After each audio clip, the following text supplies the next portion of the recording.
And a great chance to talk with Rod Davis here, who is the guy behind Alex Anaya.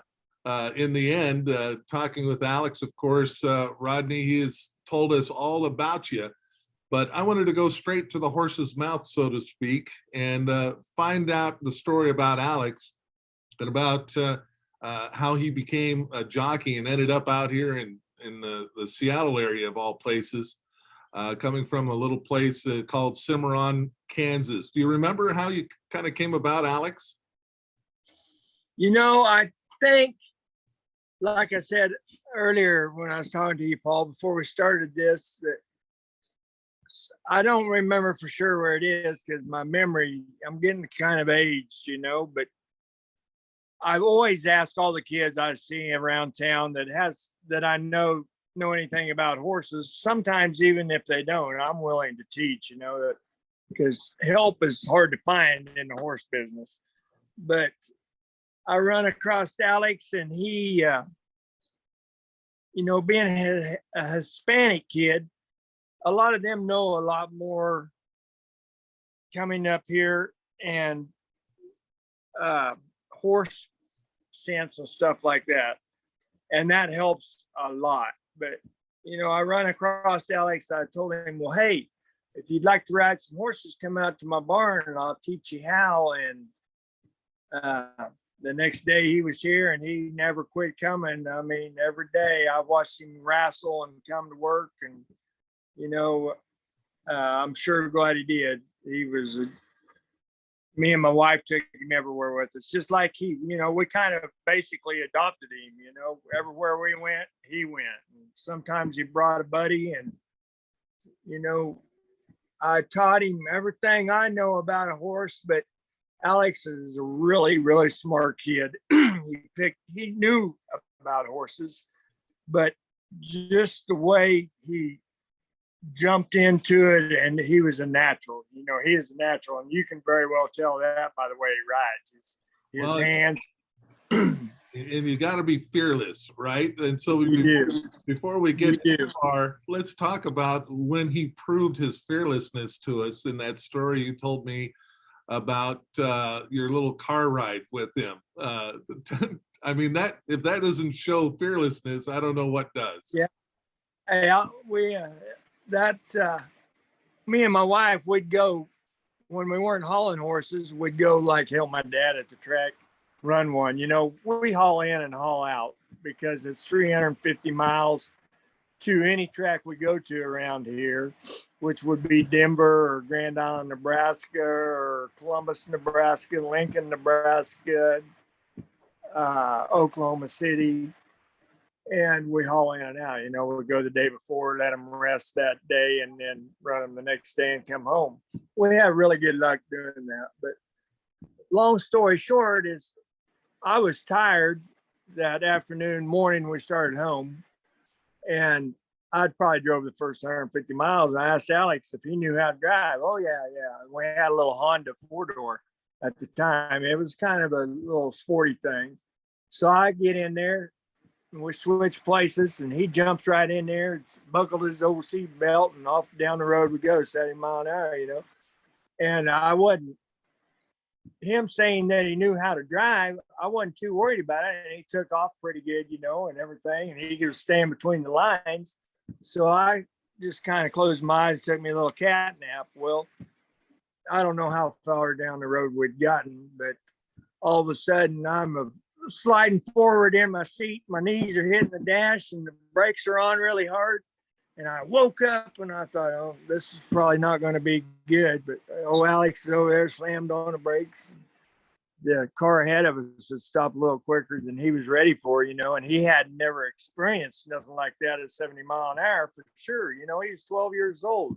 So, he didn't hit the car, thank God, and we all ended up. But I asked him after that, I said,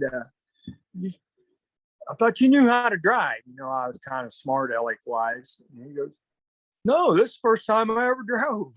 So, being 12 years old, and I've always teach all the kids that help me and my granddaughter and stuff, how to drive. I learned at a young age, and I think that all kids should, but that's how it all started, you know. We lost your picture there a little bit, if you can find that, but we can still hear you. Uh, Yeah, somebody trying to call me. Just a second. All right, you're back. Okay. I told you, I'm not real good with these phones. Yeah, hey, no worries, no worries. And you know, usually the only time I am ever busy, that's when somebody wants to talk to me. Any other time, you know, they never want to call me or talk to me. But when my hands are wet or something like that, my phone's ringing. Of course, of course. Where was we?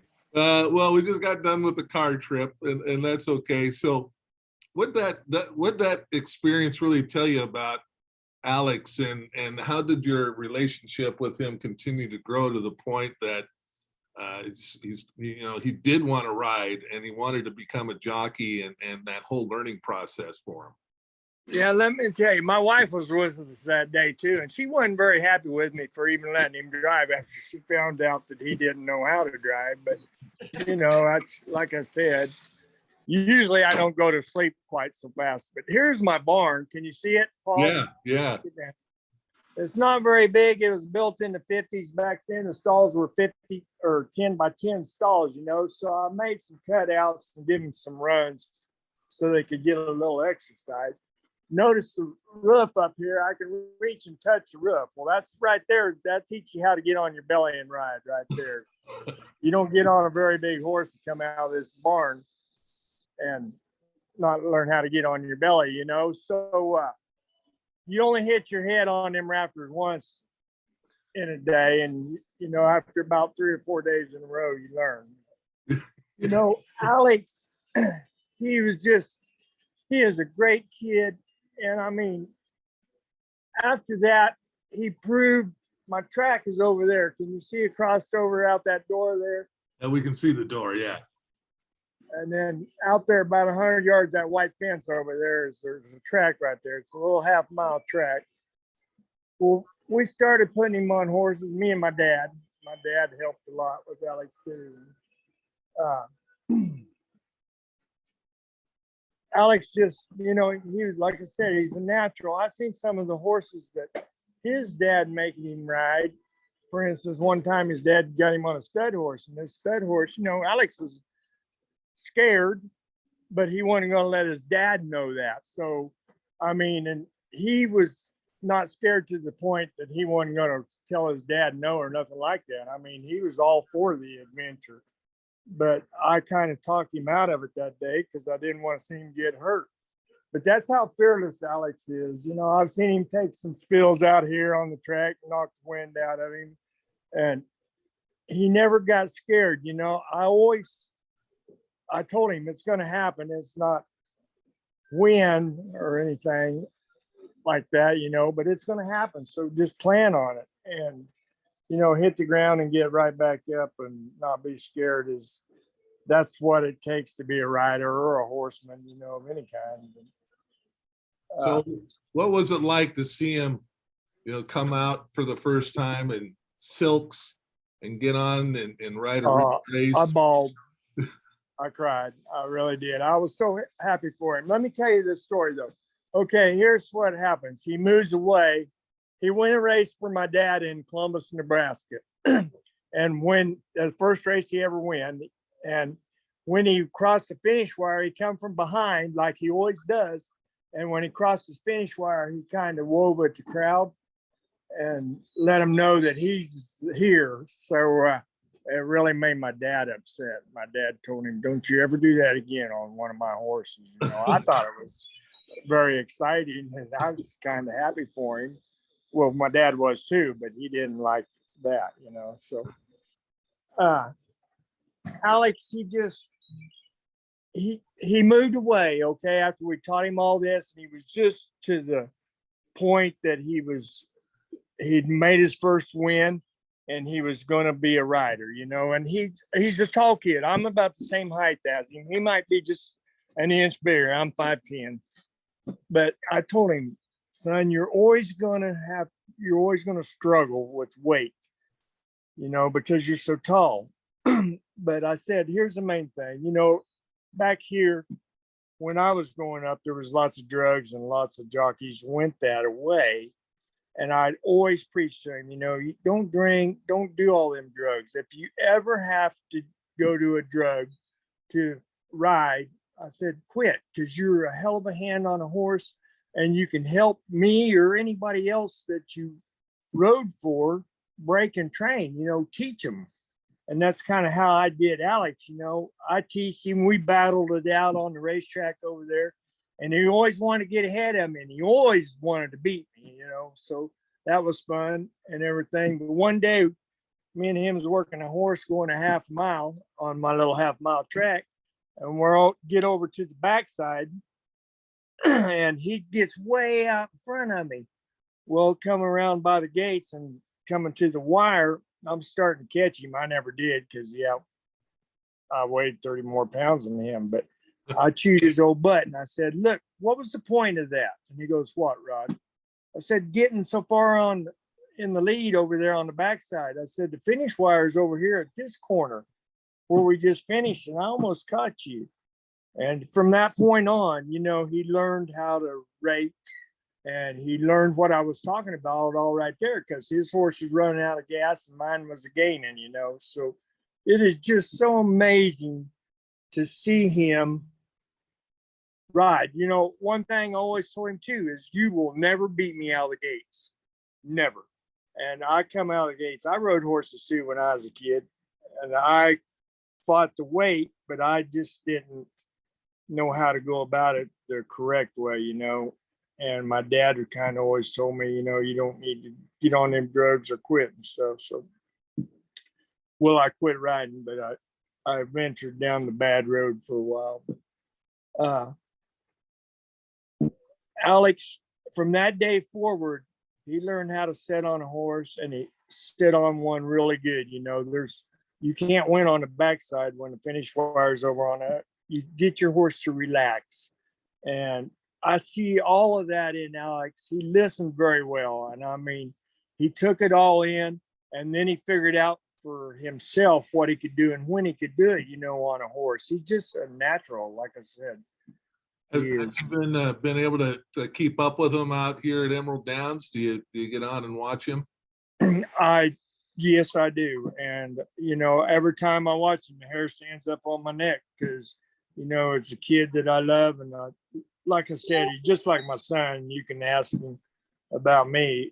And I love the kid to death. And it's so exciting, you know, because I never got to where he did. And I helped him get there. You know, what I was getting at a little bit ago about him moving away is he moved to Washington with his mom and his sister. And he got up there and he was working in an orchard. And this kid is a go-getter at anything he does. You know, I've had him work on combines and everything else with me, and whatever I needed, he was always with me. And he got up there and he said, Rod, I really want to ride. I said, I told you, son. I said, here's what you do. You go to one of them tracks and you sit at that stable gate until they let you in. And then you go tell them who you are and what you can do and give you a chance. And it wasn't a week later, he called me up and said, Rod, I got in. I said, all right. And I said, you got her from here, you know, show him what you can do. And he did. And, you know, he was riding good horses right away once he got in the door, you know, to the track. So, you know, I was just so proud of him because he did all that on his own, you know, after he left here. And I would talk to him weekly and stuff like that. We stay in contact. I call him all the time, you know. Just Yeah. You know, he is one of the, and as you probably have noticed, he's not on a whole bunch of favorites. yes, And he, you know, he has one of the, and I keep track of the finishes down to fourth place because I take the entire sport into consideration. And there are superfecta bettors that want to know that if you're on a 20-1 shot, you still have a good shot of hitting the board because that's what they want, you know? for sure. Let Alex bring one of them in on a win and see how much money difference that makes. You know? Yeah, exactly. But he hits the board consistently. And it is a little bit funny because he's had to kind of probably modify your original intent of not going to the front. Sometimes at Emerald, if you're not on the front, you got no shot. And so he's modified that a little bit and trying to find that that balance of doing it. And he says that is not natural for him. He told me specifically riding on the front end is not natural for him, but he's got to do it a little more here. Yes, that's, you know, if the horse, the main thing when you go to the front like that is you got to get that horse to relax. And that's what Alex is really good at. You can tell by his riding style. When he's out in the front, that horse is calm and relaxed and moving with real fine ease. You know, he don't ever move a horse until the straightaway. And, you know, unless something's getting tight, you know, and that's another thing I always told him, you know, keep an eye on where they are and get this. If you're in the front, you got to give that horse, you got to get him to relax and stay out there, you know. And if you're aware of where they are, then you know when to sit down and ask him for a little more before they run up on you or past you, you know. And that's where Alex, he excels in that, you know. Anywhere that I've watched him ride, he can come from anywhere. He can go to the front and win races. He can come from behind and win races. You know, he's got a lot of potential for sure, and he's starting to realize it more and more. And I think he's making a good name for himself up here in the Northwest. Rod, last thing here is since Alex has no idea that I found you and that we're having this discussion, and he won't know, I'm not going to tell him until I put out the story. sure. And he can watch it for the first time when we're talking right here. Do you have a personal message you want to send out to him? Just tell him this is the year. I love you, son. You got it. Rod Davis, hey, man, I really appreciate it. Thanks so much for jumping on with us. And I definitely will make sure you get a link to the story when we get this done. And maybe we'll talk again in the future. I appreciate it, Rod. Hey, anytime. And thank you for being a believer in Alex, too. You know, he needs that kind of help because a lot of times them people that don't get on a lot of winners, you know, have to earn them winners and stuff. That's where Alex's heart is. And he just gives every horse 100%, every horse, you know. So you got to have a little faith if you're getting on them horses, or a little confidence, you know, in yourself and that horse. Give that horse 100% every time. All right. And Alex does that. Rod, couldn't have said it better. I appreciate it, my friend. And we'll talk with you again soon. All right, Paul. Thanks. Thank you. Anytime.